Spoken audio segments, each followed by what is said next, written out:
అది గొప్ప దేవుడి ప్రణాళిక. ఆ ప్రణాళికలో భాగం ప్రతి ఒక్కరి జీవితాలు, ప్రతి ఒక్కరి పిల్లల జీవితాలు దేవుడి ప్రణాళికలో భాగం. ఆయన చిత్తానుసారంగా మాత్రమే మనం నడుచుకునే వారుగా ఉండాలి.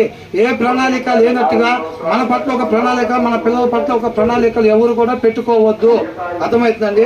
మోకరించి మా కుటుంబం పట్ల నీ ప్రణాళిక ఏదైతే ఉందో ప్రభువా, అబ్రహాం నడుచుకున్నట్టుగా, మోషే నడుచుకున్నట్టుగా, దావీదు నడుచుకున్నట్టుగా నీ ప్రణాళికలో మా పాత్ర ఏంటో ఆ పాత్ర ప్రకారంగా మాత్రమే మేము నడుచుకునేటట్టుగా నీ కృపతో మమ్మల్ని నడిపించు నాయన.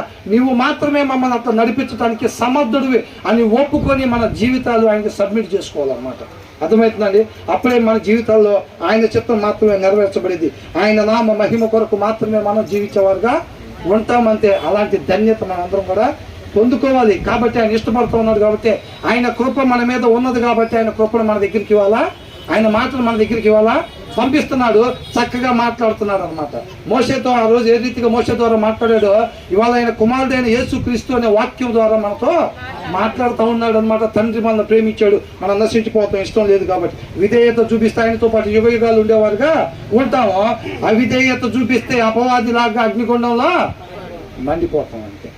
ఇవాళ మనమే తెలుసుకోవాలి, ఎటువైపు వెళ్ళాలి తెలుసుకోమంటున్నాడు దేవుడు. ప్రశ్నిస్తున్నాడు, చెక్ చేసుకోమంటున్నాడు. తర్వాత ఏమంటున్నాడు? ఇవన్నీ నేను ఎందుకు చేశానంటే తన పరిశుద్ధ వాగ్దానం తన సేవకుడైన అబ్రహామును జ్ఞాపకం చేసుకుని ఆయన తన ప్రజలను సంతోషముతోను తాను ఏర్పరచుకొనిన వారిని ఉత్సాహ ధ్వనితోను వెలుపలికి రప్పించి, అబ్రహాంకి ఇచ్చిన వాగ్దానం కోసం వాళ్ళు వెలుపలికి రప్పించాడంతే. మళ్ళీ దాని తర్వాత ఇంగ్లీష్ బైబుల్లో దాని కంటిన్యూషన్ 44వ వచనం కాకుండా 45వ వచనంలో సగం నుంచి ఉందన్నమాట.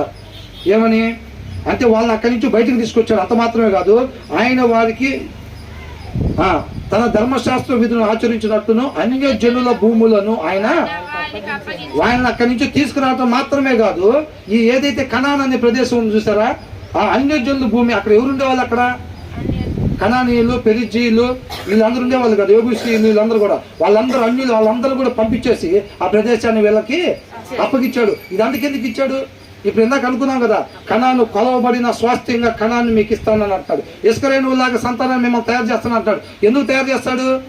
ఐగుప్తుల కన్నా మీరు బలవంతులుగా కావాలి, ఎక్కువ జనాభా కావాలి, అప్పుడు మీరు వాళ్ళ అక్కడి నుంచి భయపడి మిమ్మల్ని బయటికి పంపించాలి. అందుకు నేను ఎక్కువ జనాభాగా చేస్తానంటుంది. మీరు ఎక్కువ జనాభాగా చేయటం కోసమే అబ్రహాంని పిలవలేదు, పోగొట్టుకున్న స్థితిని మరలా ఇవ్వటం కోసం పిలుచుకున్నాడు. కాబట్టి ఎక్కువ జనం కోసం పిలుచుకున్నాడు అబ్రహాం అని మనం అనుకోకూడదు.